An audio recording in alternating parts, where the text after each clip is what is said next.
Right, let's go ahead and get started. Item 1.1, call to order, roll call. Welcome to the June 28th, 23 regular meeting at the Banning Unified School District Board of Education. The time is 5:32. Please be advised that a recording or broadcast of this meeting is being made at the discretion of the board. Clerk Troutman, please take roll. Trustee Anguiano. Present. Trustee Martinez Lara. Present. Trustee Novales. Present. Trustee Ruiz. Present. And I, Trustee Troutman, am present. Please let the record reflect we have a quorum. Thank you.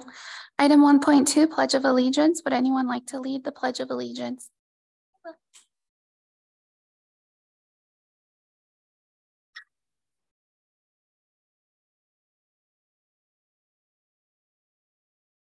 Pledge allegiance to the flag of the United States of America and to the republic for which it stands, one nation, under God, indivisible, with liberty and justice for all.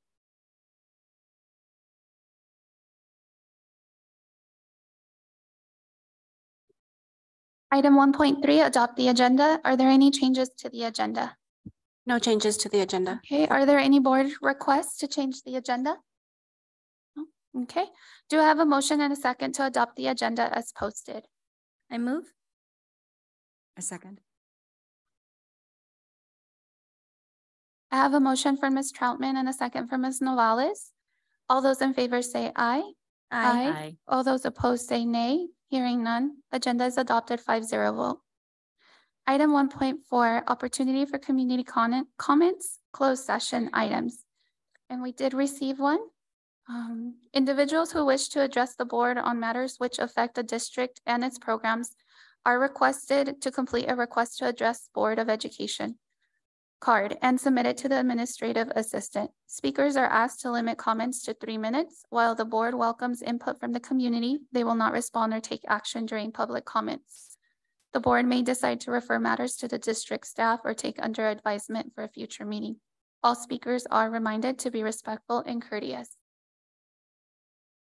Is Ms. Shandi Lawton here?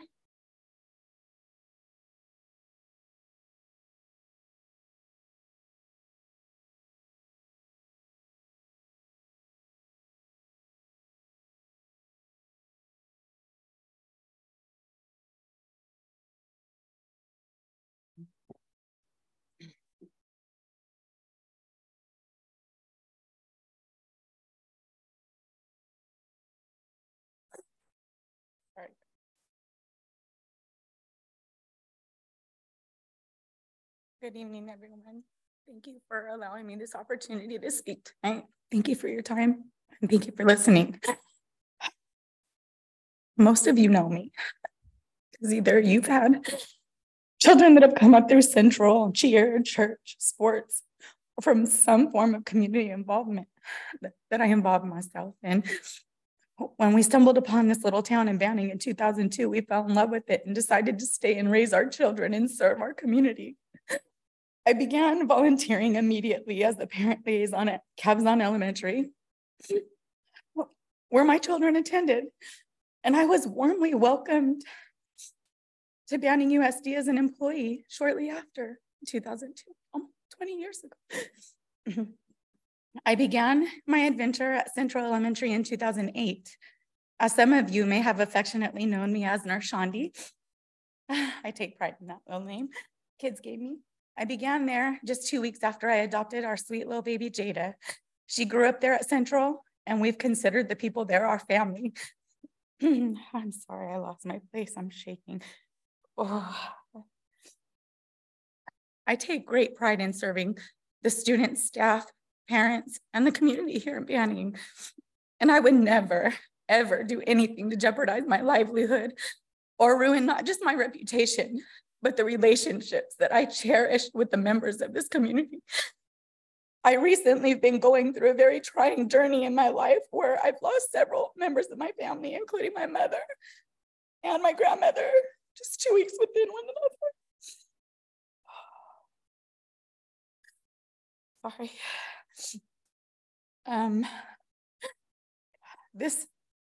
All of this going on in my life, I was caring for them hospice care as well as working full time. And anyways, caused me to make an honest mistake at work. And when I did, I found it myself and I took it upon myself to bring it to the attention of the district's payroll department. I mean, rightfully so, the district took it upon themselves to look into it. And I just feel like they went digging for stuff all the way back to 2019 when I became the secretary at Central. As you can see in the report, every other accusation that was brought forth against me has been able to either be explained and or it was simple human error and has been unsubstantiated. If you're familiar with Central, you know just how busy it always is. And with just 2 of us in the office in comparison to another school, Nicolette, with approximately the same amount of students, but 5 times the amount of staff, sometimes we cannot accomplish all of our tasks throughout the day. We sometimes have been given permission to have overtime and or work from home, again, with permission from the supervisor. My supervisor is an editor on our payroll workbook with constant access to it. And to my knowledge, she has approved every one of our overtime entries and has never questioned any of these entries as I've been paid for them without question. Oh, my supervisor knows the direction and permissions that she's given us. It's really sad that she won't admit it and own up to it. I know in my heart, unfortunately, that this is a personal attack on me. Some of you might not be aware, but I did leave Central a couple years ago for an advancement opportunity in nutrition services. However, that position was later eliminated and then I was able to become the secretary at Central. Since the first day, I've been treated poorly. When I was told from HR that I got the position, I went straight to Central to thank my supervisor for the opportunity. And she told me straight to my face that she didn't have a choice in the matter and was not very happy and did not want me there. I'm not a quitter, not. I worked tirelessly that fall to prove to her that I was perfect fit for the position. I came in early, I stayed late. I even stayed while my daughter was at cheer practice. I worked really hard to make sure that I didn't fail and I did not want to disappoint her. And if you know me personally, honestly, more than anything, I just wanted to prove her wrong. If you know my character, you know I'm an extremely loyal person to my job, especially even though it's not my calling. I went back to school several years ago when my daughter graduated. We went to nursing school together. I became a licensed nurse. And I decided instead to stay and work for this district because I've been attempting to work in my field as a nurse here in this district, and I've yet to have that opportunity, but I would love to anyhow. Many times working a second job in the nursing field just to keep my experience fresh in that field. I do plan to retire here and then go in. I'm still young, I want to do nursing, that's my calling. But so anyways, I still remained loyal to this district. Honestly, it's been a complete and utter nightmare. Working under the supervision of Marcia Colfajal. And even if this board finds in my favor tonight, it is not worth the anxiety, stress, or mental anguish that this woman has silently caused me over the years. She is mean, she's rude, and I know you all heard it. She's a bully who will stop at nothing and will have mercy on no one. I cannot tell you the reason behind her behavior. The only thing I can imagine is, well, you know, misery loves company. I know I'm not the only staff member at Central that feels this way. There are so many that are intimidated by her and just downright scared of her. I'm so sick and tired of seeing her treat people this way, and she gets away with it because we're all so afraid to say anything and speak up against her, and it's just not fair. I want you all to know tonight that the reason why I've been out of work, my diagnosis, major depressive disorder, anxiety, and grief.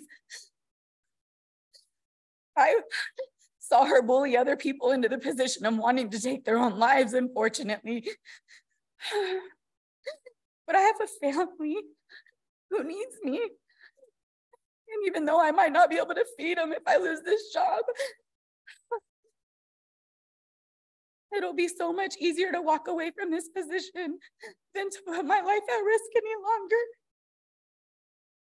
Thank you so much for listening to me tonight. I appreciate you all so very much, and I respect all of your decisions, no matter what it is. Thank you. Thank you. Item 2, closed session. The board will now go into closed session. The time is 5:42.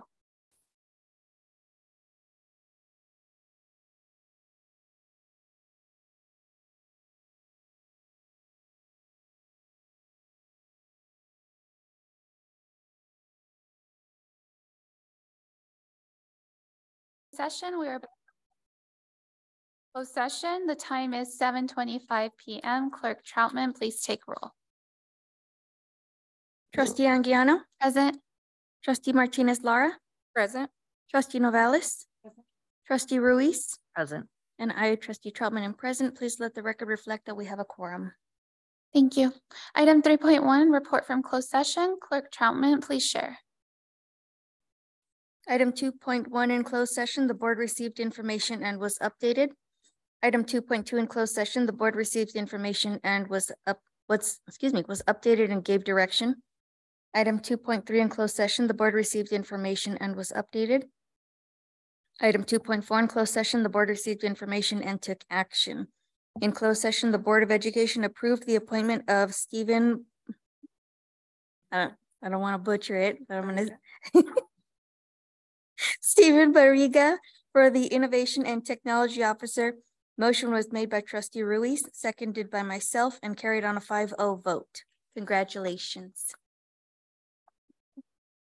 There you go.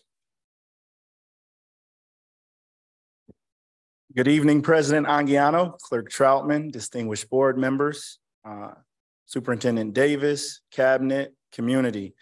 It is my distinct pleasure to be here on behalf of the Banning Unified School District Board of Trustees and Superintendent Davis to announce Stephen Barriga as the Innovation and Technology Officer for the Banning Unified School District.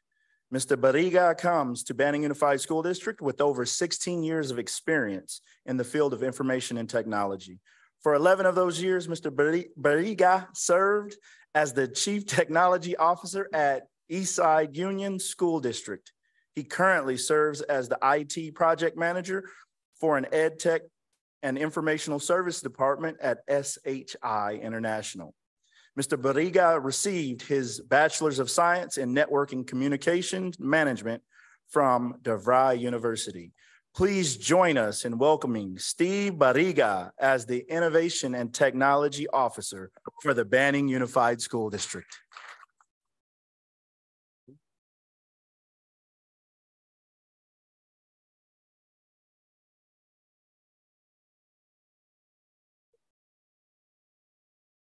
Thank you, everyone. I'm really excited for this opportunity to join the team and serve the students, parents, community board, superintendent and his cabinet.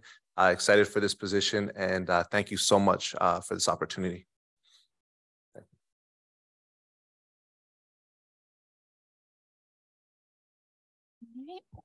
Item 3.2, opportunity for community comments. Did we receive any community comments?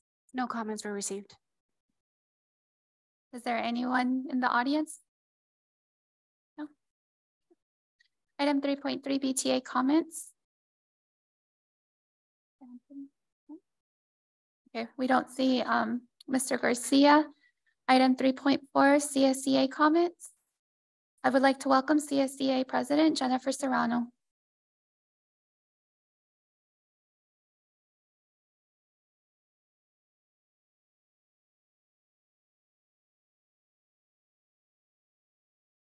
Good evening. I'm Jennifer Serrano, President of Banning CSEA Chapter 147. I'm just going to give you a little quick update on negotiations. We did meet with the district on the 9th and the 15th, and I think we're making great progress. We were able to come to an agreement on one of our TAs. We're back in session July 6th and 7th.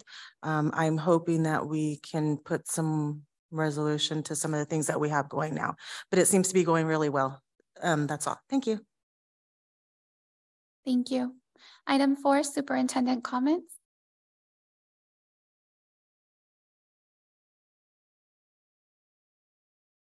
All right, so we're going to go back to 3.3 BTA comments. It sounds like Mr. Garcia is online. Is that correct? Okay, so we'll go ahead and open it for him.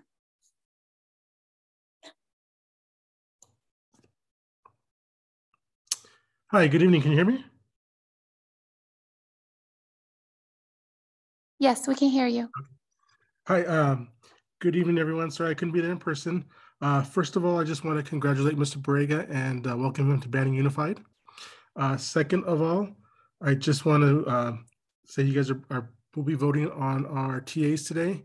And I want to once again thank the district for the negotiations. It was rough because of the money this year, you know, but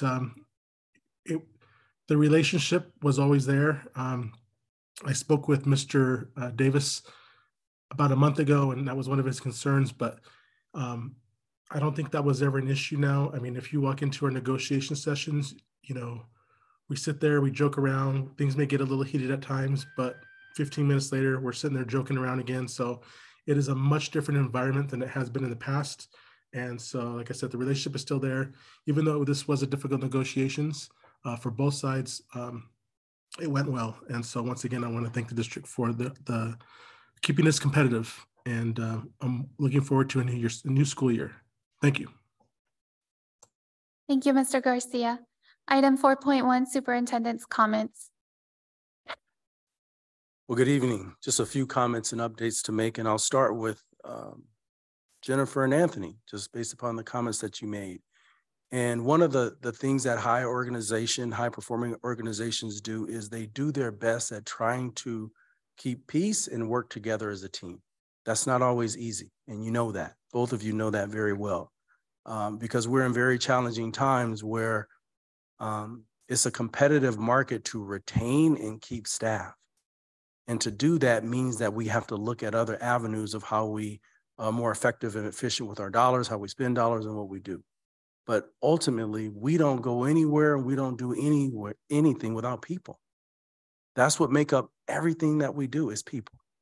So I want to thank you guys for working with us and through that process, even though it isn't always difficult, even though it isn't always easy. So starting with the LCAP, that document is 100+ pages. And I see some of the staff here this evening. I want to thank all the people who work on that. Now, is anything perfect in life? No.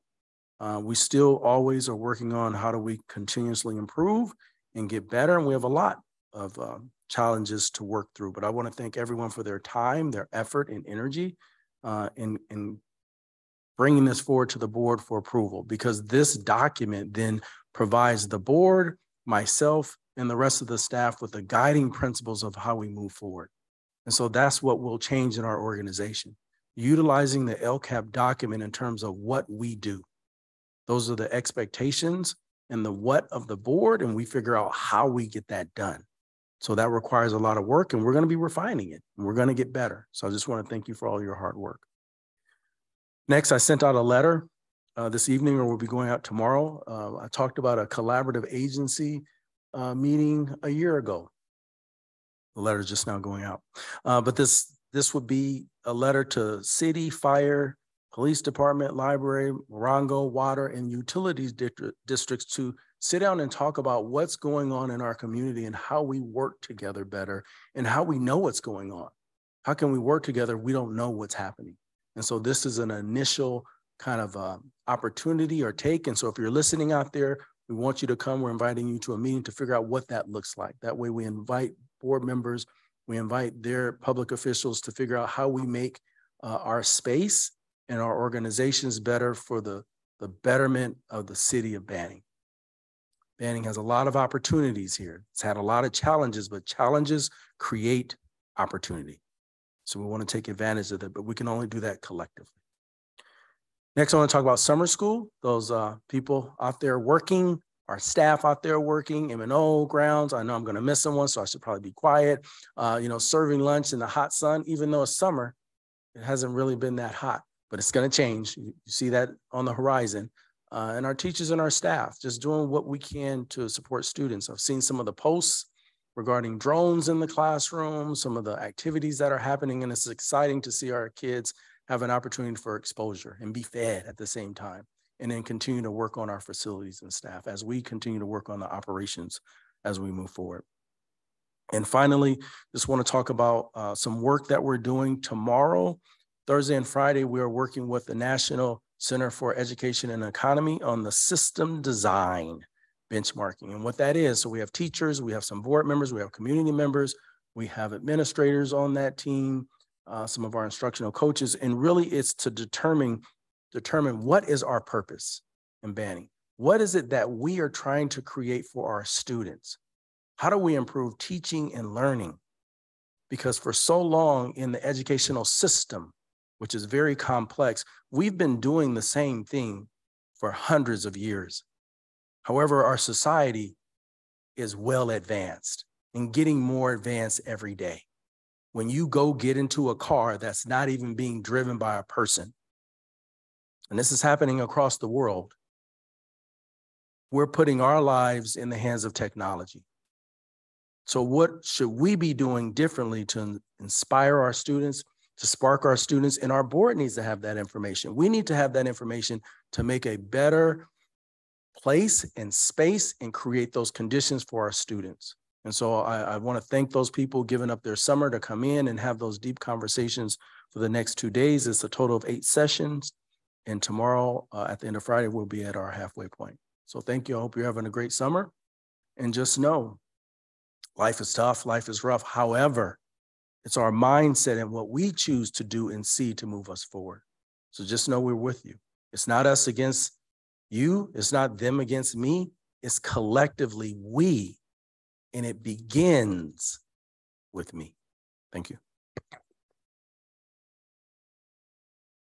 Thank you. Item 5, consent calendar. The recommendation is to approve consent calendar agenda items 5.2 through 5.5 as provided. All matters listed under the consent calendar agenda are considered to be routine and enacted by one motion and vote. There is no separate discussion of these items prior to the time the Board of Education considers the motion, unless a member of the board or administrative staff requests that specific items be discussed and or removed. Do we have a motion and a second to approve the consent calendar agenda as provided? I motion. I second. I have a motion from Ms. Ruiz and a second from Ms. Troutman. Oh, I'm so sorry, Ms. Novales. And a second from Ms. Troutman. All those in favor say aye. Aye. All those opposed say nay. Hearing none, motion passes 5-0.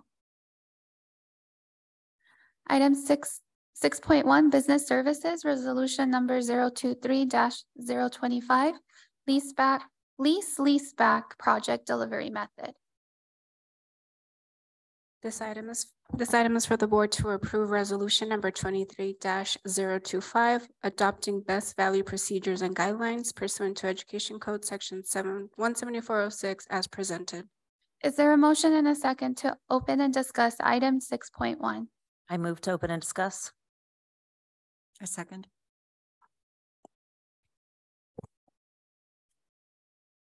And you're going to present? That is Yeah. correct. Okay. Good evening, President Anguiano, Clerk Troutman, distinguished board members, Superintendent Mr. Davis, Cabinet, leadership team, and the public here in person today and virtually.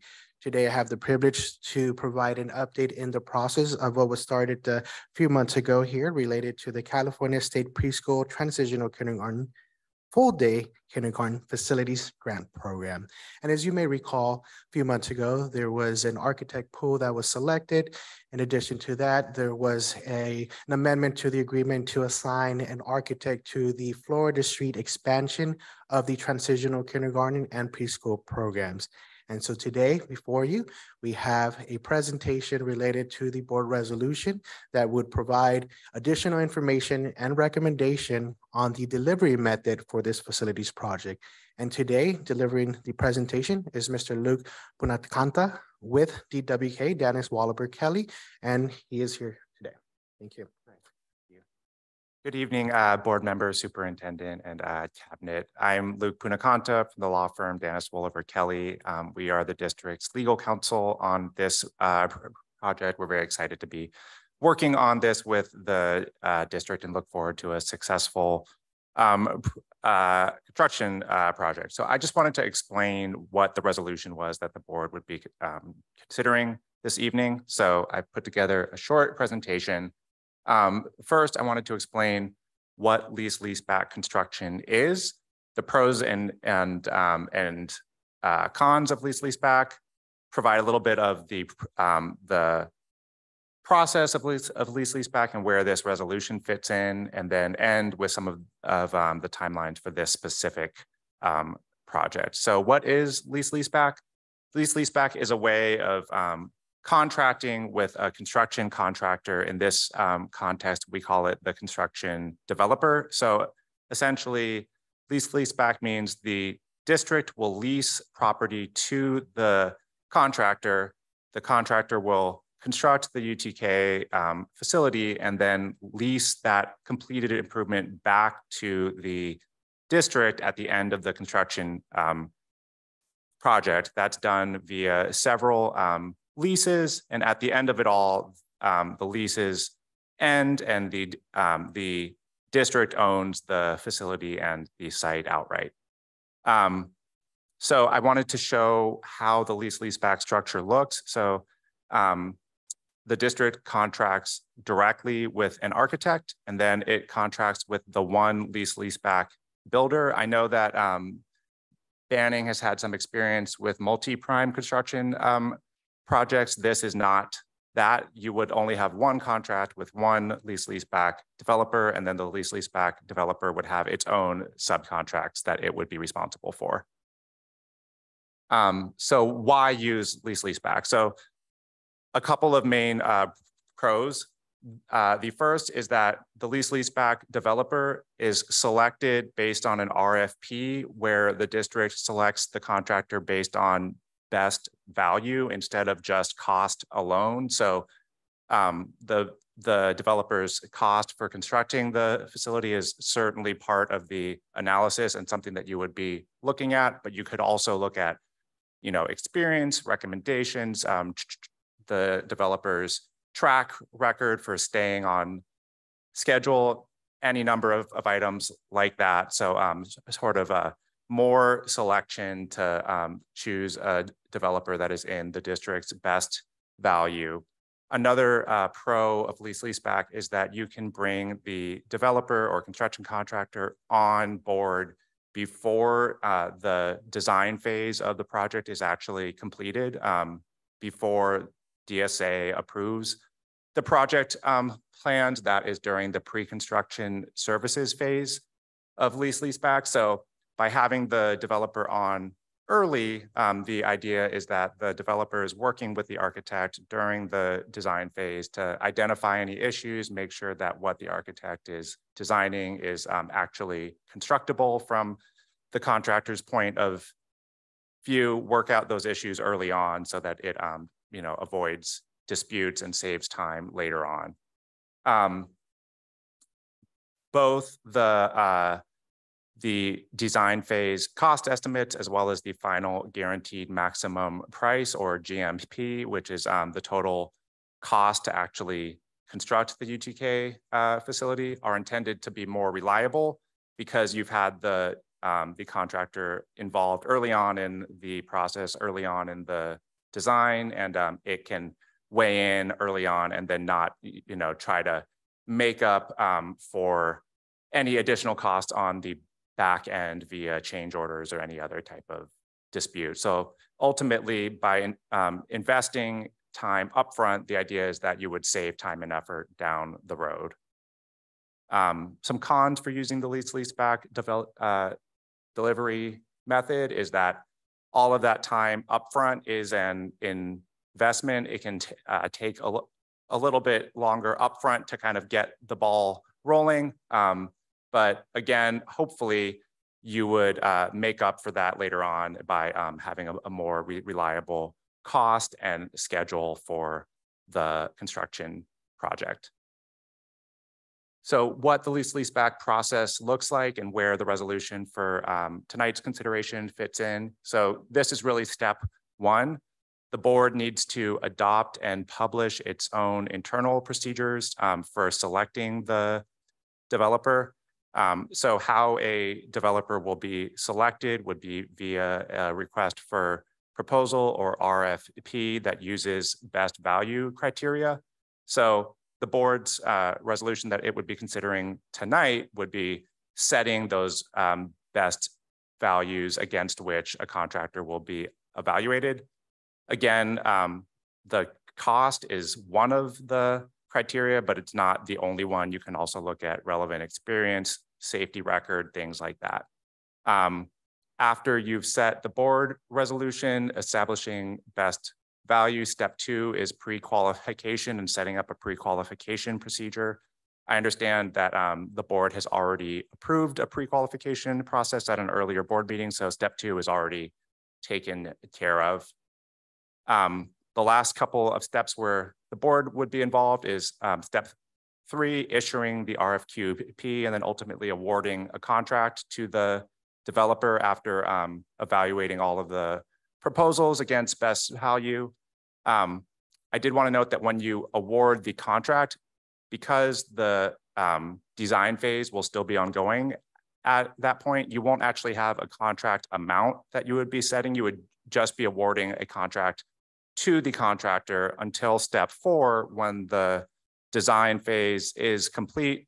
Then you would negotiate a guaranteed maximum price with the developer and amend the contract to actually set the contract amount. And that would go back to the board for approval as a contract amendment. So the resolution for tonight's consideration is really step 1 in this, this process, just setting the criteria against which you would be evaluating developers. This is the sample timeline for a leaseback project. I'm not going to go through all of the detail here, but essentially you are at the very first blue line. Then the contractor would be brought on board to work with the architect during the design phase. You would, after design phase, negotiate and set the guaranteed maximum price, go through construction, and then at the end of construction, that lease payment tail end there, that is the leaseback part, or that is the leaseback part of leaseback, where the facility is leased back to the school district, and then that lease ends and the project is over. So the preliminary timeline for this specific leaseback project, I believe Mr. Herrera was going to speak to. Thank you. And as mentioned in the presentation, first here, we're going through the process by July to release the advertisement of the request for qualifications or proposal. In September, it's estimated that there will be a recommendation for the selection of the leaseback developer. October 23, there'll be recommendations for the Board of Trustees to award the leaseback developer, and moving forward into December, submitting the plans to the Department of State Architecture, known as DSA. Moving forward into July of 2024, hopefully breaking ground, and the estimated date of completion would be sometime in February of 2025. And with that, are there any questions by the board? What is the initial cost on the leaseback, the upfront cost with today's dollars? Sure. So the only cost that you would be awarding as part of the initial contract would be the pre-construction services. So the cost that the developer would charge to work with the architect in completing the design.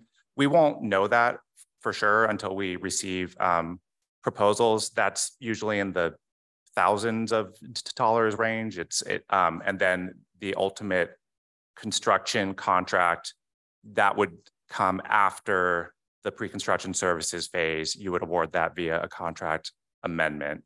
We, again, won't know the exact cost until we've received proposals and gone through DSA approval. I believe we have a project estimate though for what, 8 million. Is that the project estimate for the entire? And that is correct. So the application for funding did get an award from the state in a combination of state dollars and also local dollars in a total of $8 million for the entire scope of the project. Okay. And then I did have one question for you. When you're talking about best value, and you're saying that cost is one of those, can you please expound on the other benefits of that? Sure. Okay. So the leaseback statute in the education code, it talks about selection is based on best value. There are some things that the district needs to take into account as best value. So cost is one of those. The contractor's safety record is another one. There are others, but after that, you would really look at, you can ask anything. So in terms of a little more specific, cost and contractor and what else? Sure. So you would ask about cost. You would look at the contractor's safety record. You would look at their experience on similar construction projects, how many they've had, whether they've stayed on budget, whether they've stayed on schedule. I understand that for this particular project, staying within that $8 million budget and keeping to an on schedule project is especially important given the sources of funding. So you could ask about, on similar construction projects, how many change orders were involved? What was the original contract price? What did the ultimate contract price at the end of the project end up being? Were you on schedule? If not, how late were you? Anything like that, contacting references from other districts that this contractor has worked with. So really, looking just beyond, did this contractor submit the lowest bid, and more of a holistic approach of, is this contractor bringing the best value to Banning? Okay, thank you very much. Mm-hmm. Appreciate it. I have a question in regards to the lease payments. How long are the payments? What's the timeline, or how many months? Yeah, so you lease the site to the developer under the education code for $1. So it's a $1 lease where you lease the site to the developer. Then the lease back portion, that there are a few different ways of doing that. It's usually about 10% of the contract price, somewhere around there. So the total contract price. So let's say the total contract price is $8 million. The lease payment portion of that would be 10% of that. You would withhold that in payments to the developer over the course of the construction project, so that you would have that money and be able to release it during the lease back portion after the facility is completed. So it wouldn't be new money on top of the $8 million. You would have withhold that. The lease back portion lasts a year under our documents, but there is an early termination provision where you can buy out the remainder of the lease after 90 days. So up to 1 year, but as short as 90 days. And it would be 10% of roughly of the total contract price, but you would have withheld that from payments to the contractor over the course of the construction project, so that it wouldn't be new money on top of the $8 million that you would be paying out.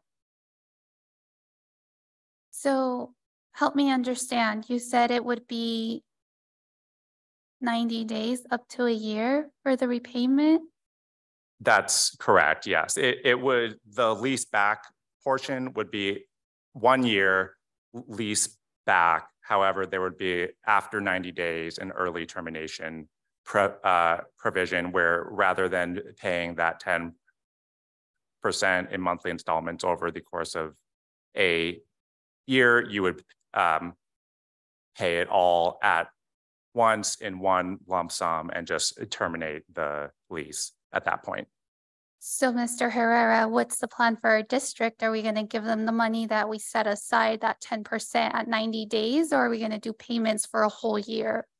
So routinely, there are pay applications that are submitted on a routine basis that do have a schedule of values determining exactly what work has been completed throughout the project. And this particular 10% is also known as the retention. And this retention has to go through a process where we ensure that all of the specifications that are within the project are checked off, known also as a punch list.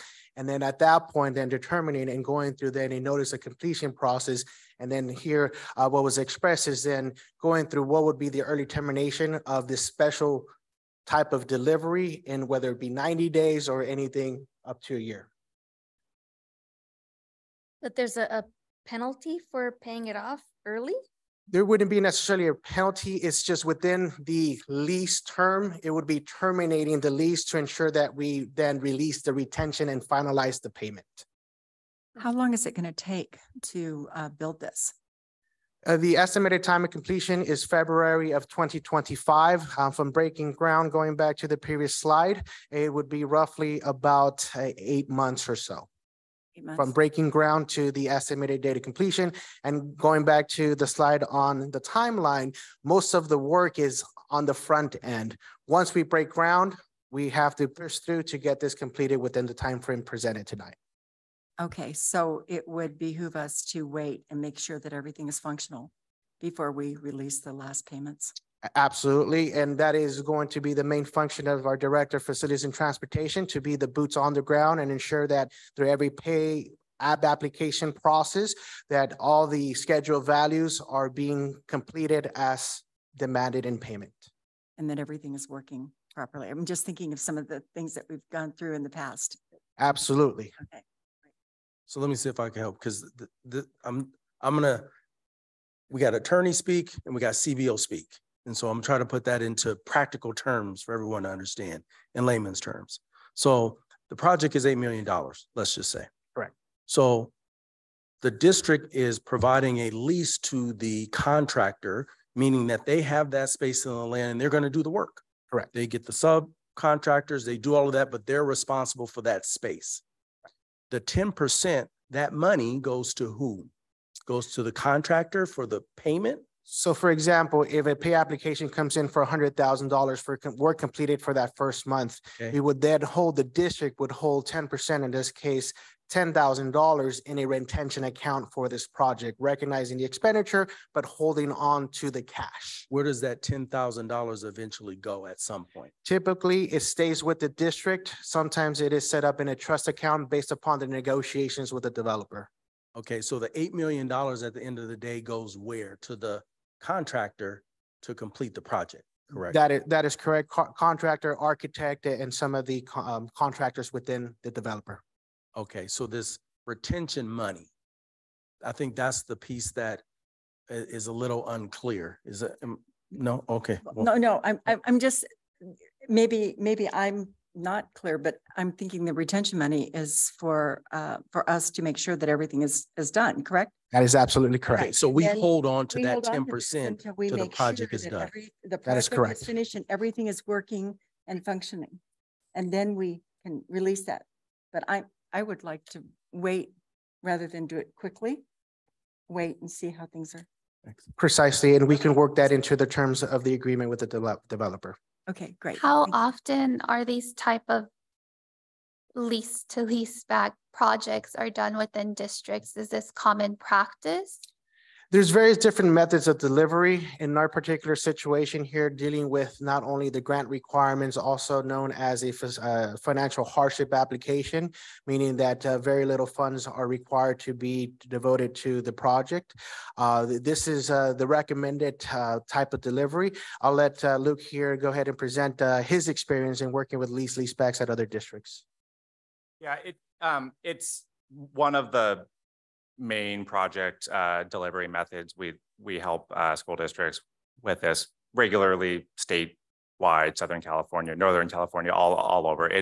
It's a fairly common construction delivery method. I think It's usually selected, the idea being that having the contractor on board early avoids disputes later on. It, not necessarily, but that is the idea behind it. And I think it usually works out that way. Having the contractor on board early on, they're able to sort through issues with the architect and hopefully avoid any disputes down the road. It's fairly common. So another question. So let's say we go through with it and then we give your 10% back, but then we see that there's issues. Is there still liability that you guys are going to be able to address those issues, or is that going to come out of our pocket? So there are a couple ways of addressing that. So the lease payment 10% is a little bit different than the retention. You would withhold a 5% retention plus a 10% lease payment. None of that you would release until the project is actually finished, and you would be in charge of, when are we willing to actually accept the project as complete. So you wouldn't release any of that until the district was satisfied that the project is actually complete and functioning.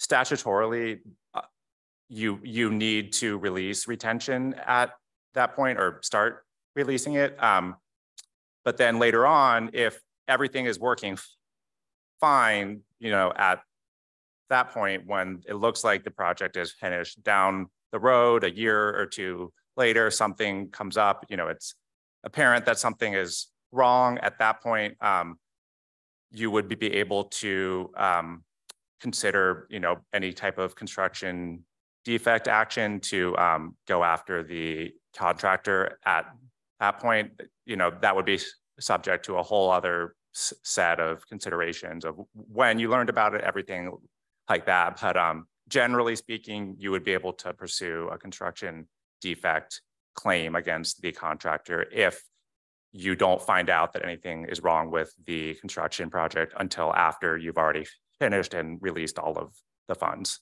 But then you wouldn't be involved during that process? Well, you would have legal counsel involved most likely as part of a construction defect claim. But that would be like a separate bill. It could be us and our firm. It would depend on what attorney the district would like, but we could certainly be involved as well. I do have a question about that. Isn't it possible to put that into the contract? So if something is wrong, then they are held liable. So we can put that in the initial contract and make sure that we have that in writing before we even begin. But is there a time frame for that? I think usually, isn't it about 10 years or something like that? Yeah, I think it's 10 years. Okay, so we can put that to cover ourselves? Yeah, we can put that in the contract. Yeah. I would like us to do that. That will absolutely, yeah. Our standard leaseback agreements will have all of that in it. That construction defect claims, if anything isn't living up to standards, if they didn't fulfill their standard of care under the contract, that you would be able to pursue a construction. But that would be on a bond, right? I mean, they would be bonded for that, correct? They would have insurance. Yes, we would have insurance requirements under the construction contract as well, that we would work with the district's risk manager to make sure those were coverages up to an adequate amount for this type of a facility. And then what if, say, a construction is completed and then a year or two down the road, there's an issue that comes up, there's faulty equipment or some kind of issue like that, then would we come to you and say, how can we get this fixed or replaced, or how can we move forward, because we should not be liable for this or anything like that? How would we handle that? If you don't learn of it until after you've released all funds a year or two down the road, then yes, ultimately the way of pursuing that would be a lawsuit against the contractor, most likely. And what would the timeline for something like that be? Like, is there a time limit on how long we can put in, like, let's say 10 years later, you know, when and a piece of equipment is supposed to be good for 25, but 10 years we find out, okay, this is not working properly, whatever the case may be, then can we still go forward, or what timeline would we have, or would it be dependent on the equipment? Unfortunately, I think the answer is a legalish answer of it depends. I think it would depend on what it is. It would depend on whether you knew about it or not. There are certain timelines where your deadline to file a lawsuit runs from when you found out about the issue. And then there are other timelines that run from when the project was finished, whether or not you've, irrespective of when you learned of the issue, those timelines, I think generally in this context would be 10 years. So essentially, if you learn of any issues on a project, it's certainly prudent to raise them early and immediately so that you are raising them hopefully within any applicable statute of limitation. But when we do the contract, you will make sure that those things are in, that we have all of that in place ahead of time, so we don't have lengthy and costly legal issues. That would all certainly be in yes, I think that would probably be best. Okay. I just want to chime in a few things. I've had the opportunity to build 2 schools in another project and be a part of a project that I came into that was a lease back that turned into a legal issue. And so I'm looking at Mr. Page right now as our facility director. The other piece in here on top of everything that was discussed is there's a DSA inspector that's involved that through the process should be monitoring and looking at all these specific things that should also be in conjunction with our staff. And part of the challenges is with any new construction, whether you're talking about a house, a $60 million school, there's always problems. There's always challenges. And so it's staying on top of that and reporting that immediately and having oversight and awareness of what's happening and asking questions. And yes, we're paying people to do that. We have attorneys, we have the architect, we have the builders, but we also have a responsibility to be on top of that. And I've seen it happen too many times where that lapses and then we don't take care of it. We don't meet the timeline for the warranties. And so it takes a culminated effort, if you will, to make sure we're on top of those things, speak up, say something, and make sure it's right so that we move forward. But yes, these are very similar leaseback, multi-prime in terms of being able to have construction, make them happen. And as a final comment here, the reason why we're engaging through a legal process now is to invest the time now, make sure we set the legal parameters to avoid any delays and or deficiencies in the project in the future.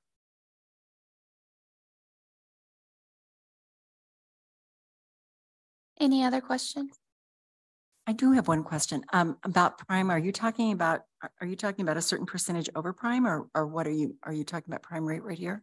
It was, I believe, a reference to subprime in terms of the method of delivery for a construction project where there is a a construction manager, and then the district is then responsible going through a bid process. At this point is known as a subprime, where the district is working with all the different various trades and has different contracts for each one. So it's more of a form of a delivery of the construction project, not necessarily tied to any prime rates. Okay, so but we're not doing that, right? That is correct.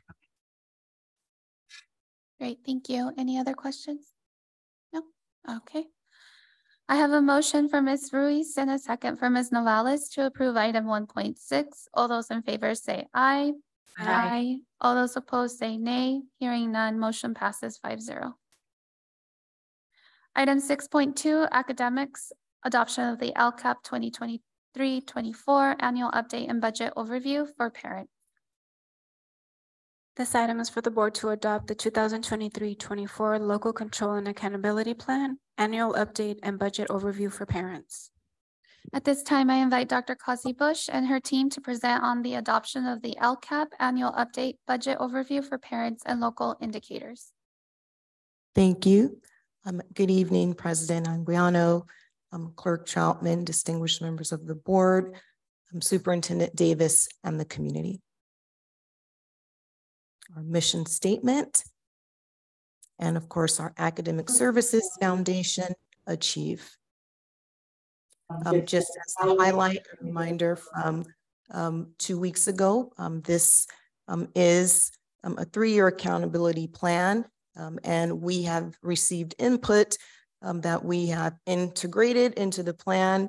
And essentially, I just really want to highlight the process that this involves two-way communication, and it also involves a lot of refinement. And so the engagement process with the community, but this tool or plan is a tool for us to communicate our overall program and direction for students of the Banning Unified School District. And so this is our graphic regarding the two-way communication that I think was very essential. And I'd like to kind of jump into some local indicators. And so as you all have had the chance to review the plan, and one of the important pieces that I do want to highlight, and I want to highlight everything, but we have what are called local indicators.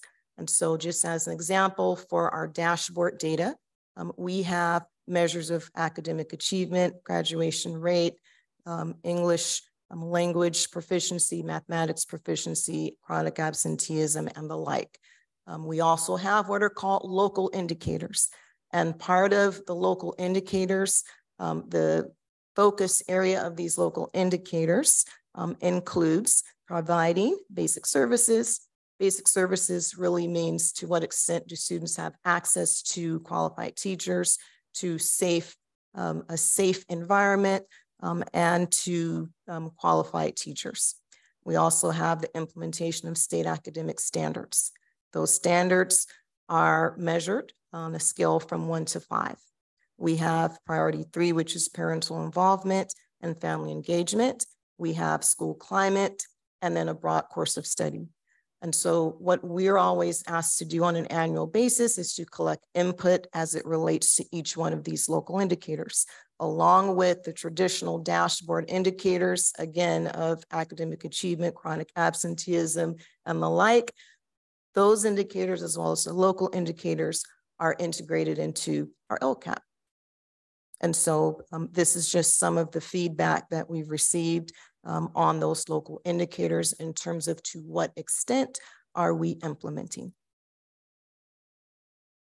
And so just a quick review of our 5 goals for this particular LCAP. Of course, we have our Accelerate Student Achievement goal. We have a goal that is focused on building the capacity of staff.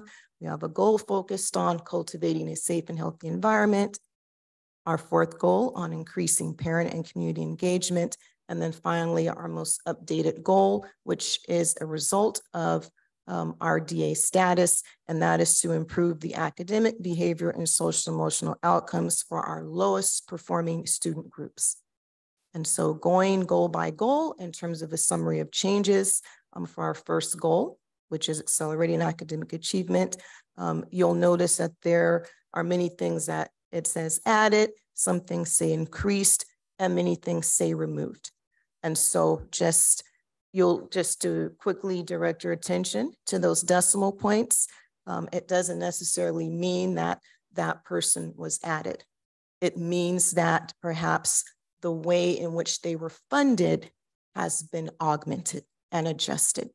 And Mr. Davis alluded earlier to making refinements so that we can strengthen our program and to be more efficient in how we use our funds.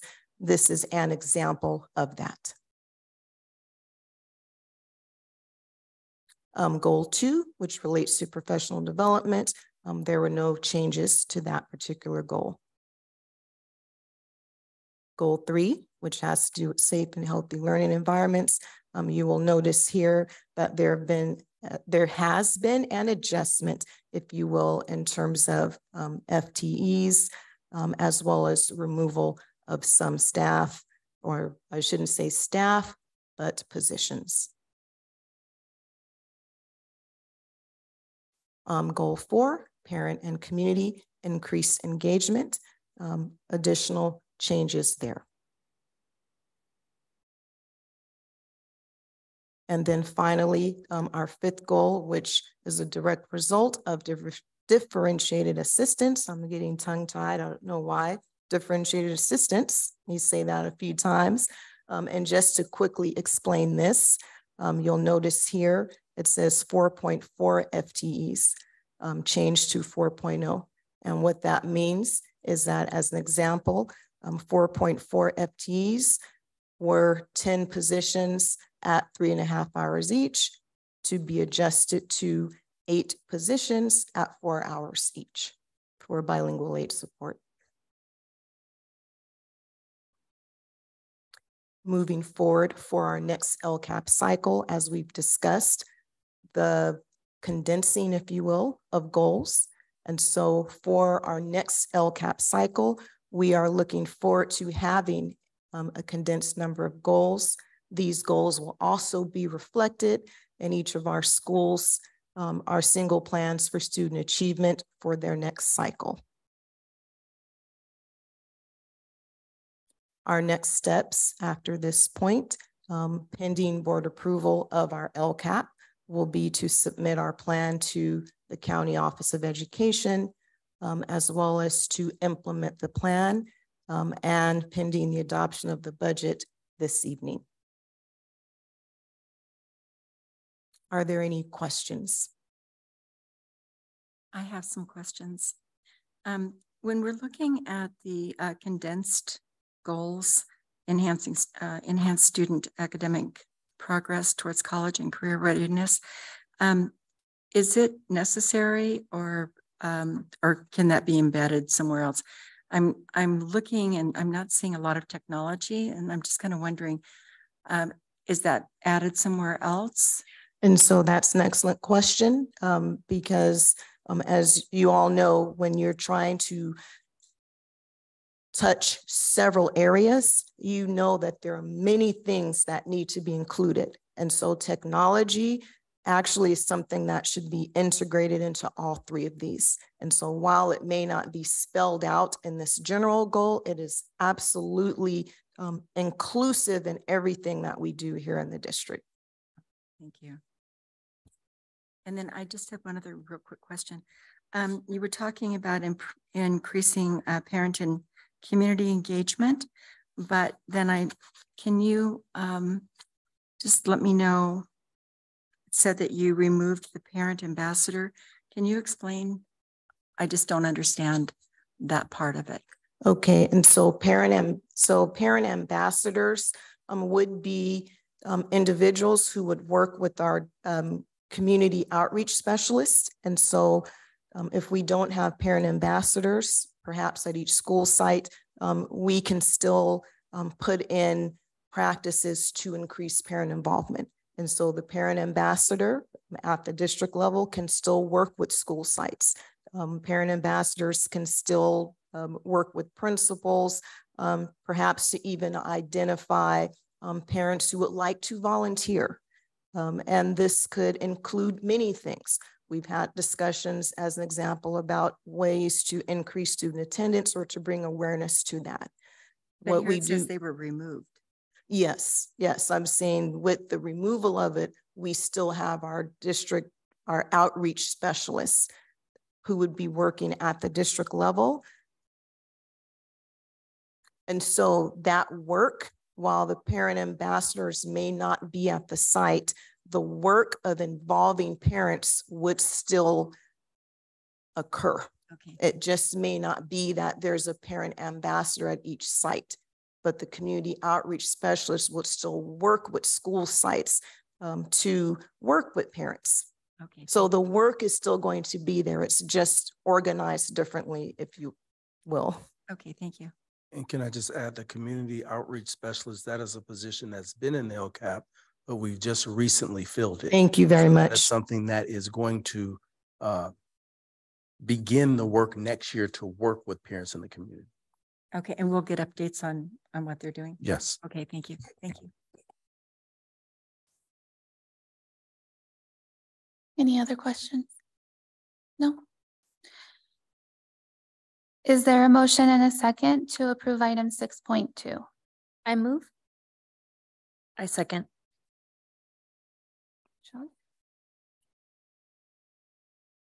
I have a motion for Ms. Troutman and a second for Ms. Ruiz to approve item 6.2. All those in favor say aye.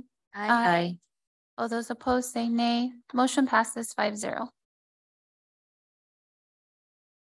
Item 6.3, business services, adoption of the 2023-24 proposed budget financial report. This item is for the board to adopt the 2023-24 proposed budget financial report. At this time, I invite Mr. Herrera and his team to present on the adoption of the 2023-24 proposed budget financial report. Good evening, Board of Trustees again. I stand here before you a second time tonight to present the proposed budget financial report recommended for adoption. First and foremost, I would like to thank the fiscal services team under the direction of Mr. Eddie Ramos, who is here today and will be presenting with me. Also, our educational partners in human resources and academics in developing the LCAP. And last but not least, the Riverside County Education that worked through us tirelessly to ensure that the LCAP is in a form that is approvable through the compliance requirements, also ensuring that the fiscal components were all up to par in terms of state requirements.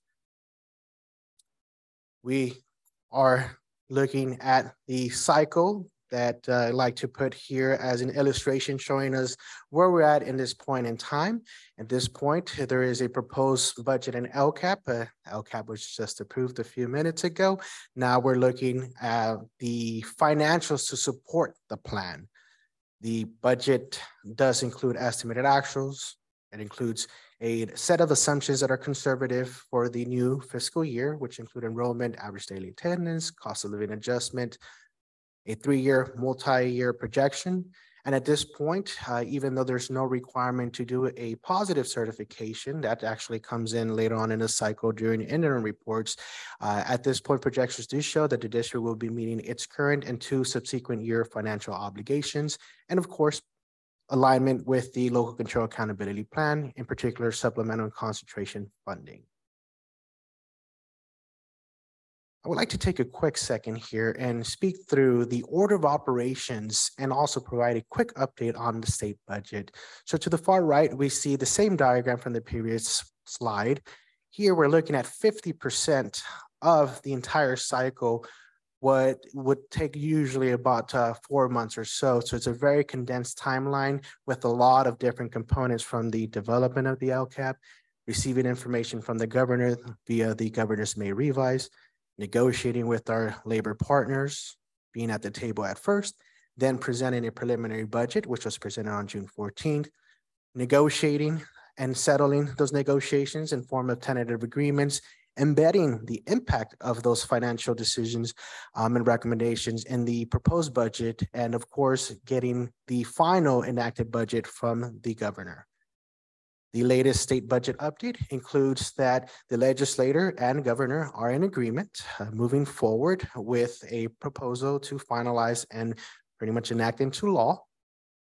The cost of living adjustment will be fully funded at 8.22%. Also, one-time grant reductions were retracted initially in May for the arts, music, instructional materials discretionary block grant. There was a proposal to reduce the funding by 50%, now down to 5.5%. For learning recovery emergency block grant, the initial proposal was at 32% reduction, now down to 20.2%. Based upon the discussions with the legislature and the governor, it is not expected to have any major changes in the budget, therefore not requiring a 45-day revision as we did last year.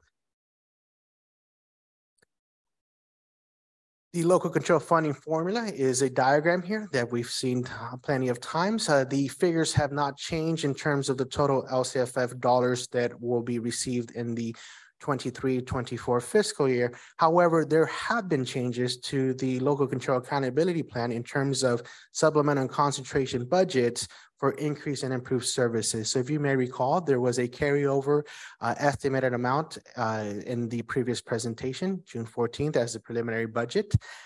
We were able to work through the components of some of these expenditures and identify through the refinement of our budget increase in approved services to make sure that we're supporting the initiatives in the right funding sources. The total supplemental concentration at 18.9 million. Total base is 45.4 million. And that factor there of the supplemental concentration over the base funding is 41.8%. That means that out of the $65.4 million, 18.9 represents almost 42% to be dedicated on increase and improved services. And the example I gave 2 weeks ago was that out of every $100, $42 have to be dedicated to increase and improve services. Remaining $58 are to keep the lights on, make sure that we're covering base salaries for teachers and some of the what are considered basic needs of the district. Now I'll turn it over to Mr. Ramos to speak through the components of the budget.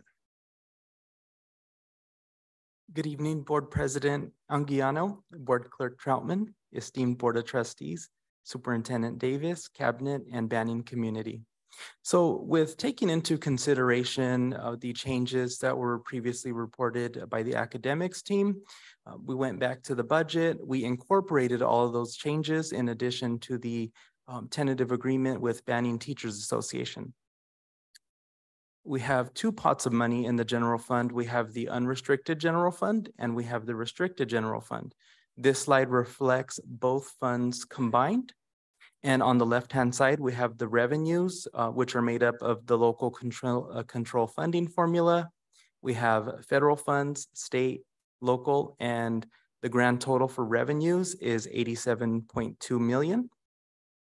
Now on the right-hand side, we have a breakdown of all expenditures, which include certificated salaries, classified salaries, benefits, books and supplies, services, and capital outlay. Total expenditures come out to 84.1 million. And so on this slide, it reflects that the revenues of 87.2 million exceed the expenditures of 84.1 million. Some of the things to note include carryover balances are not within this slide. And this also includes expenditures that total 6.5 million, and those are from restricted one-time fund expenditures. So let's take a closer look at those one-time fund expenditures. Now, these funds are a result of returning back to the classroom. And so various sources of funding is to provide specific functions in the district, and those funds are restricted. Now, those funds, they are one-time in nature. They have expiration dates, and the total restricted funding totals 6.5 million. So the district is utilizing all of those funds and spending them down to make sure that we do so before they expire. And I will hand it over to Ms. Herrera to review the multi-year projections. Thank you very much, Mr. Ramos, for the thorough explanation on the components of the general fund in terms of revenue expenditures, also highlighting the one-time funding resources as students return to in-person instruction, and also the priority as far as the rule of thumb for the fiscal services department and working with our educational partners to ensure that we spend our most restrictive dollar first. Moving forward into the multi-year projections, which looks at the current, the new year 2023 and 2 subsequent years.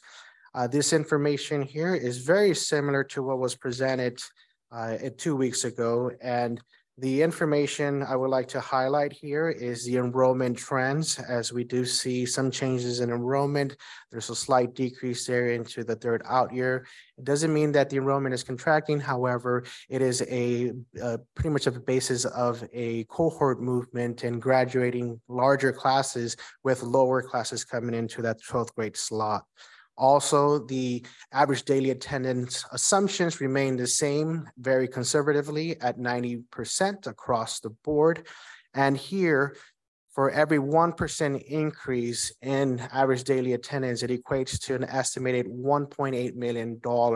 And keep that number in mind as we continue working through some of the components of the budget presentation tonight. The third out year, we do see that the funding mechanism that was embedded into law to remediate the loss of attendance due to COVID-19 does sunset. And that's why we see that there is a funding on the prior versus a 3-year average. Again, some of the mechanisms that were set into statute, into law to ensure that districts were able to recuperate some of their funding lost to average daily attendance.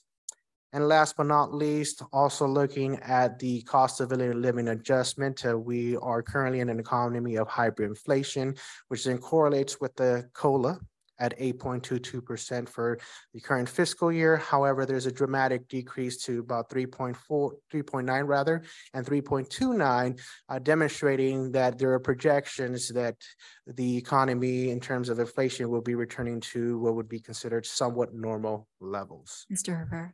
Yes, ma'am. Is it possible to ask you a quick question? Absolutely.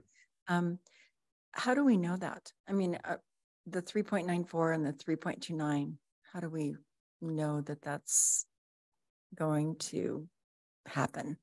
These are figures that are provided by the Department of Finance, also the Legislative Office. And so there's various factors that get computed into recommendations for all districts across the state. Also through the common message that's received by the Riverside County of Education does include these assumptions for the cost of living adjustments in those out years.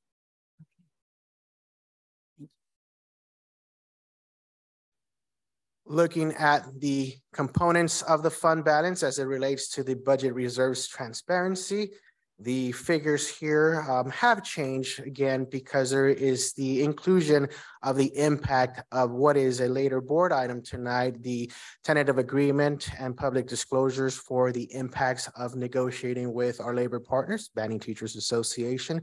Also various approaches into ensuring that we're using our most restrictive dollar first.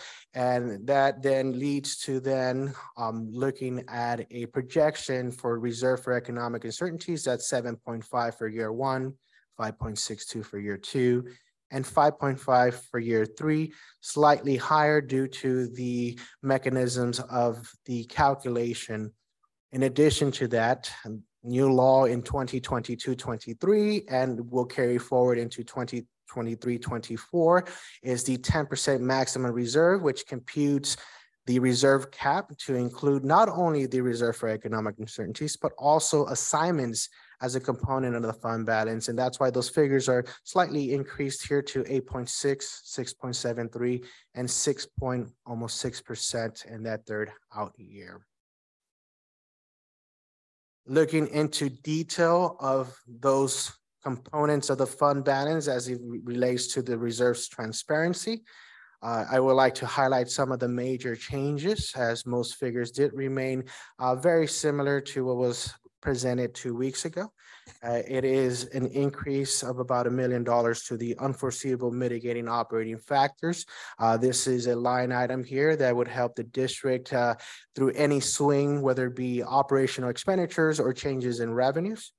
Also, very great for me to be able to demonstrate the mechanisms of how a component of the fund balance operate is that previously for labor relations, $7 million were included in here as components. Those were set aside, if you will, for the impacts of labor relations and negotiations.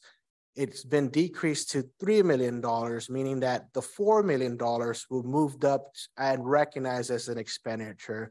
So anticipating that there were already tentative agreements, there was an estimated cost for all employees, which was roughly $7 million for the 23-24 school year. $4 million are now being materialized in the budget world as an expenditure. And we see that change in the components specifically for labor relations on this figure here.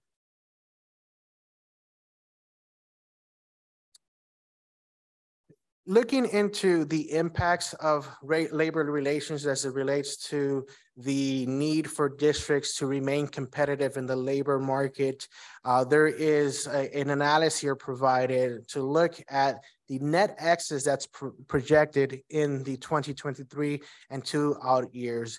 And if we see, just looking at the current year, which is 23-24, there is a projection of $2.7 million net revenues over expenditures, meaning that we're going to receive more revenues than expenditures incurred for that year. With the remaining potential labor relations impact, it's about $3 million, then would create a deficit for the year of almost $240,000. That then equates to about $2 million in year 2 and $1.9 million in year 3. But if you may remember from a few moments ago, that 1% increase in average daily attendance does equate to about $1.8 million, potentially relieving the unrestricted general fund of these deficits. Also, other mechanisms in order to meet the deficit challenges that we're facing is also enrollment, and our current projections are very conservative. It does not assume any increase in enrollment. We did see an increase last year as it relates to the transition kindergarten program. And as we spoke earlier, there are plans for a new facility to then meet the demand of that increased enrollment as the age requirement does roll back as in statute. Also, the other main piece in being able to make adjustments is also through expenditures. And in the last 2 weeks, what the fiscal department has done in conjunction with our educational partners in the Banning Unified School District is identifying possible reductions in costs, also maximizing the use of restricted dollars, in particular, the supplemental concentration component of the local control accountability plan. Next steps for the budget is the recommendation for the adoption of the proposed budget. The enacted state budget is expected to be set into law by July 1st, as it is a statute requirement. As a reminder, we're not expecting a 45-day revision. And also there will be a follow-up adoption of board resolutions in order to commit the funds that were presented today as components of the fund balance. With that, I thank you for your time and attention. And are there any questions?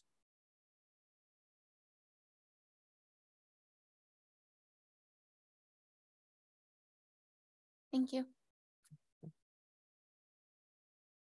Is there a motion and a second to approve item 6.3?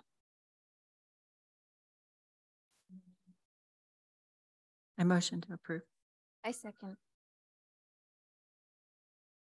I have a motion from Ms. Novales and a second from Ms. Troutman to approve item 6.3. All those in favor say aye. Aye. Aye. All those opposed say nay. Hearing none, motion passes 5-0. Item 7.1, Educational Services Comprehensive Safe Schools Plan. This is information only. Dr. Cosby Bush and her team will present on the safe school plans.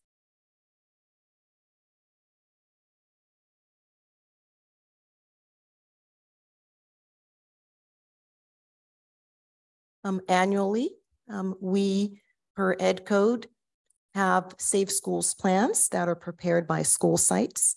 Those safe schools plans are to go before each school's respective school site council by March 1st of each year. And a representative from the district is to approve those plans in terms of ensuring that all elements have been addressed as it relates to various elements of school safety. And so this evening, we are presenting the respective comprehensive safe schools plans on behalf of each of our school sites.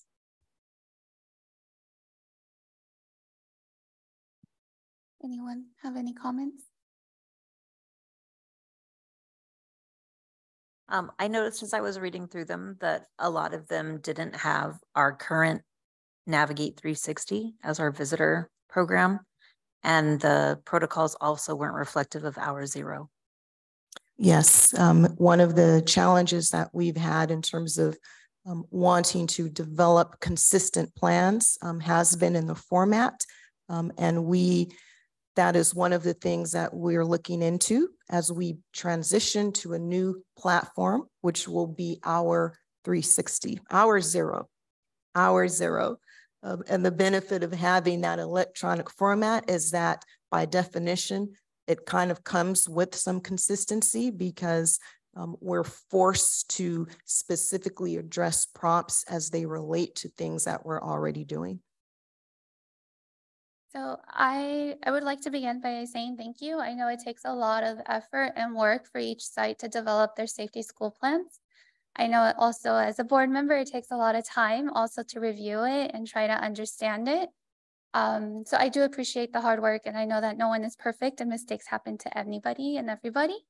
But I really do hope that the next year, once we have implemented Navigate 360, that there's more consistency across the board for the whole district. I noticed that some school sites had certain information that others didn't, and it didn't make sense when they were both elementary school sites. So in my perspective, it should be consistent across the board. And absolutely. I also understand, per the questions I had asked prior to the board meeting, that each school site was given autonomy as to what they would include and not include. And I'm hoping that with our new program that we have more consistency, because it did bring to question, okay, well, why did this site include this, but not this one?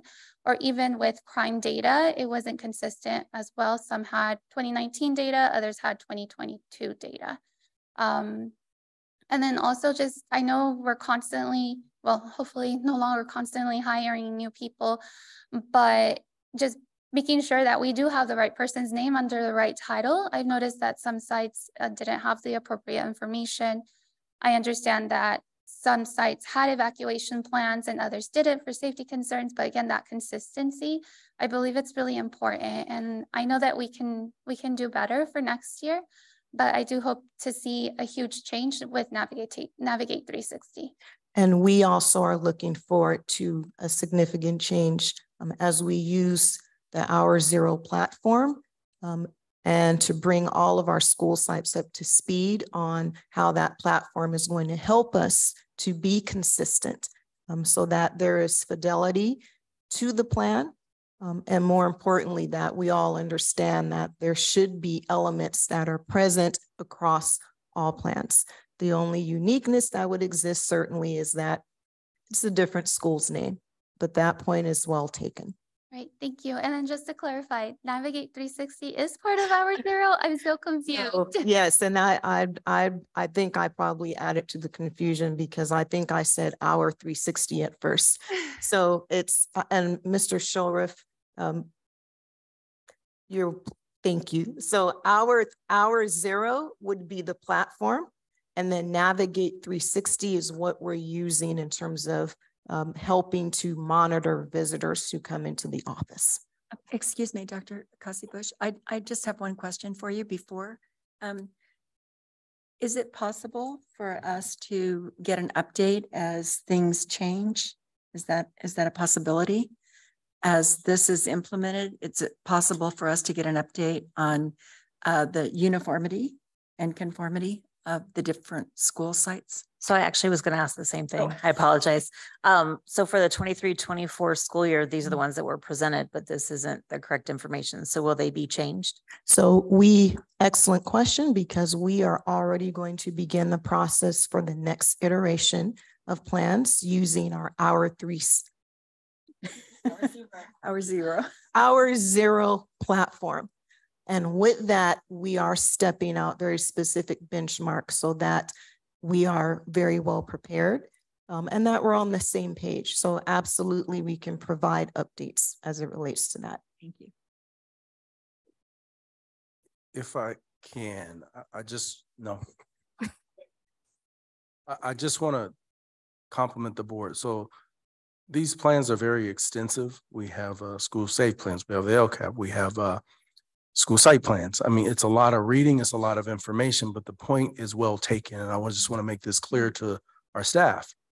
Our principals, we have Mr. Bilstein here, who was here on his own accord to make sure that he was here to answer any questions regarding Himmerly.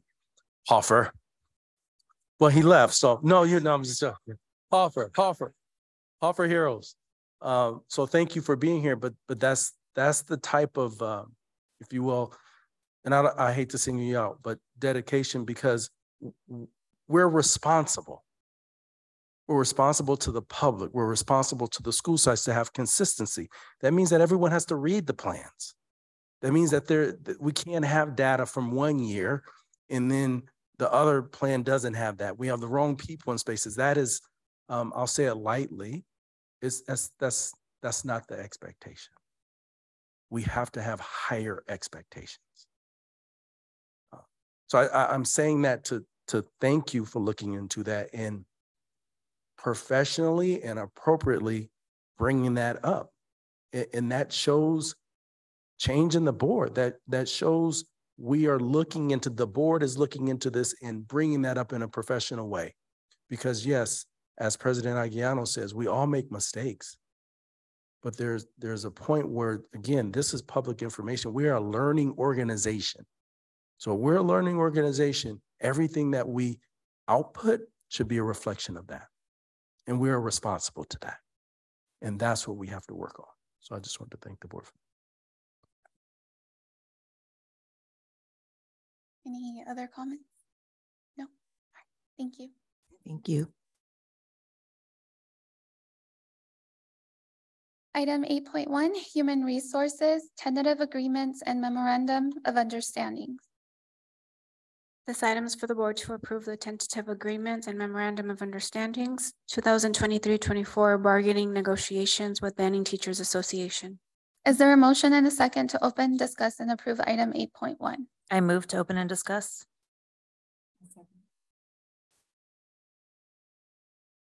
Any discussion or questions? No? Okay, I have a motion from Ms. Ruiz and a second from Ms. Novales to approve item 8.1. All those in favor say aye. Aye. All those opposed say nay. Hearing none, motion passes 5-0. Item 9.1, Banning Teachers Association Tentative Agreement for 2023-24 Public Disclosures, AB 1200. This item is for the board to approve the Banning Teachers Association tentative agreement for 2023-24 public disclosure, AB 1200. Is there a motion and a second to open and discuss and approve item 9.1? I move to, I'll second. Sorry. Any discussion or questions? Okay, I have a motion for Ms. Troutman and a second for Ms. Ruiz to approve item 9.1. All those in favor say aye. Aye. All those opposed say nay. Hearing none, motion passes 5-0. 9.2, Agreement Piggyback Bid for Nutrition Services. This item is for the board to approve the amended utilization of Garden Grove Unified School District bid number 2011 for nutritional services products awarded to Gold Star Foods for the 2023-24 school year. Is there a motion and a second to open and discuss item 9.2? I second. Any questions or discussion? Hearing none, I have a motion from Ms. Novales and a second from Ms. Ruiz to approve item 9.2. All those in favor say aye. Aye. All those opposed say nay. Hearing none, motion passes 5-0. Item 9.3, Business Services Hemet USD Piggyback Bid. This item is for the board to approve the Hemet USD piggyback bid number 061719 for purchase of 2 additional student transportation buses. Is there a motion and a second to open and discuss and approve item 9.3? I move. Any discussion or questions? Okay, I have a motion from Ms. Troutman and a second from Ms. Novales to approve item 9.3. All those in favor say aye. Aye. All those opposed say nay. Hearing none, motion passes 5-0. Item 9.4, Business Services Contractual Agreements. This item is for the board to approve and or ratify contractual agreements as provided. Is there a motion and a second to open and discuss items and item 9.4? I move to open and discuss. Any discussion or questions? No? Okay. Yeah. No,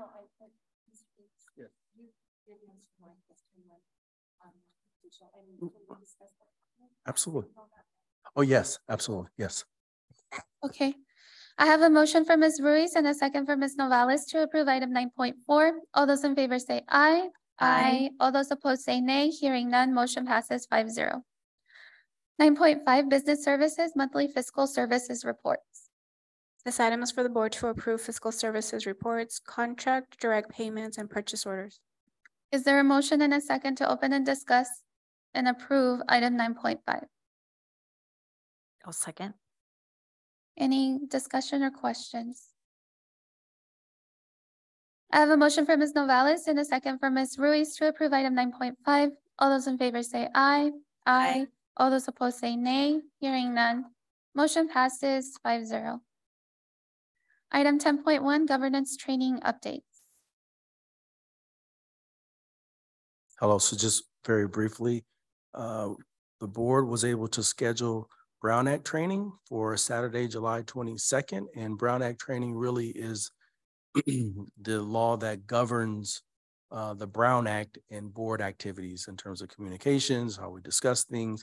And so this shows a strong willingness on the board to ensure that we're following protocol and that we're doing the appropriate things by the means of the community and our staff.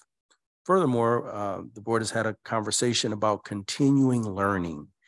And as a superintendent, you have several opportunities, if you choose to take them, to continue to learn.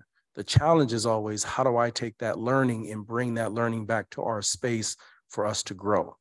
And the biggest thing that means to me is that we all have to be responsible and own our learning for growth and progress.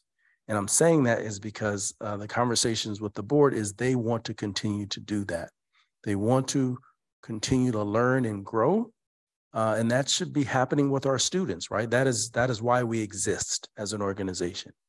The teaching and learning of our students. Same thing goes with our teachers. In banning, our teachers always haven't had that opportunity, but that has changed. And so we're doing our best to ensure that our teachers are growing and learning and own what they do with the students. Same thing goes with our staff and the board. And so I commend the board for continuing to move forward. And so our biggest challenge as a governance team is the time in scheduling that. But we're committed to that, and so we will continue. So thank you. Anyone else want to add anything? No? Okay. Item 11.1, board members' comments. Who would like to go first? Me. I want to start by welcoming Mr. Barriga. I know he left, but super excited to have him on board and have him come in and get things going in the right direction again. I also want to thank everyone who came tonight. It shows dedication to your job, and I appreciate it. I am really loving all of the posts that I'm seeing on social media. Thank you, Ms. Lynette. I'm loving seeing all the things that are happening at summer school, smiling faces, little wheels turning in brains. It's great things to see. Thank you for all that you do.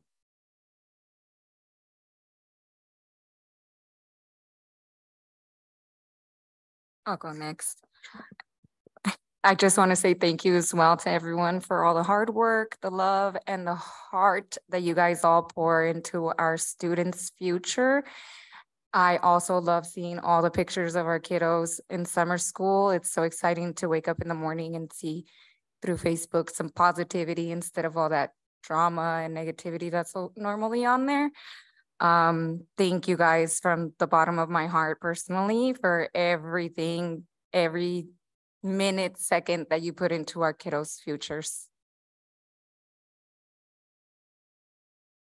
So I would like to congratulate Stephen Barriga also. We're very excited to have him on. And then I also want to, I know he left already, but Mr. Bielstein, I know today was his last day working as the Hoffer principal, and I know we're going to miss him in that position. I know he's staying with us. He's just moving to the high school, but he was an excellent principal at Hoffer. You know, just seeing his interaction with the students. I mean, it was just wonderful. The students loved him, and that's how you know you have a good principal. So I'm sad to see him stepping down from the position, but I understand it, and I'm happy he's happy. And then I also want to thank everyone for their hard work. This LCAP, I know it's no easy task, and I'm extremely grateful to all of you for all your hard work you do, you know, and everything you do, keeping the school district running from day to day. So thank you all very much for your hard work. This year was my first year on the board, and I have to say it was hitting the ground running, and you guys have all been very patient, and I appreciate that. But this next year, I mean, we've done amazing things this year. I think there's been so many wonderful things that have happened in this year, and it's really all due to all of you. And this coming year, none of us are changing, so that's wonderful. 2024, I'm very excited about the direction that we're going. I'm very excited about how all of us are pulling together. And I know that our teachers and CSEA are getting the support that they need. And hopefully you all feel this from us as a board. You know, we feel pretty much on board together to support all of you. And this year, as we set our direction for the success of our students, I mean, it's our students every day, every decision, every day. And as we set that direction for our students and we commit to work together, you know, I can only think of one word, and that's partnership. And I'm hoping that the teachers and all of the staff realize that we are partnering with them. And I just hope that they all come back with a renewed excitement about partnering and realizing that we haven't left anyone behind and that we're doing this together. You know, partnering with our parents and our staff, the board members, you know, constantly we're all learning, we're all changing. We all are stakeholders and we all have a voice. And I love the fact that we are all expressing that voice and are empowered by that. I want us to, you know, continue to look at our community and in the LCAP also looking at our community as volunteers. I know that we have parents, but we have a tremendous amount of talent in our community, untapped talent that's free, and people want to do that. So I'm hoping that we can partner with them as well this year as we continue to work out all of our things. You know, with Mr. Barriga, it's wonderful to have him on board, and Lynette, to have you on board. It's wonderful. I'm hoping to talk to you afterwards, but it's so exciting to be here at this time. Mr. Davis, you've done a marvelous job, you know, pulling everything together this year. And we're hoping that as we get pulled together more, that we can be even a stronger governance team with you and for you. And I'm very excited for this year and also for the year to come. Thank you. All right, and I just want to thank everyone for your hard work. I know summer school is almost over, so that's exciting. Hopefully everyone's able to rest and get ready for the new school year, which is around the corner. I appreciate the post on what's occurring in our district. I also noticed, you know, there's sports conditioning, so our athletes are getting ready for a new school year of athletics. I also want to thank Mr. Bilstein for coming today. That shows a lot of dedication, and I know he was an amazing principal at Hoffer, and he's going to continue to do amazing things at the high school. And I just want you all to know that I appreciate you, and if there's any questions or concerns, to not hesitate to reach out. We're here to help. Thank you. Item 12.1, future board items. Are there any? No? All right. Item 14, adjourning the meeting. Do I have a motion to adjourn? I'll move. I'll second. I have a motion from Ms. Martinez Lara and a second from Ms. Ruiz to adjourn this meeting. All those in favor say aye. Aye. Aye. All those opposed say nay. Hearing none. Motion passes 5-0. Meeting is adjourned at 8:58 p.m. Thank you, everyone.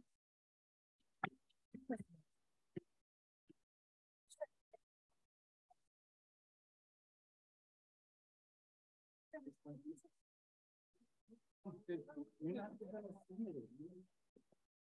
just wet some lipstick, so I don't look like a zombie. You got one. I didn't hear that. You go to the front, we're hiding. Yeah, we're hiding. Yeah, you're right. You're so good. You're so good. You hide my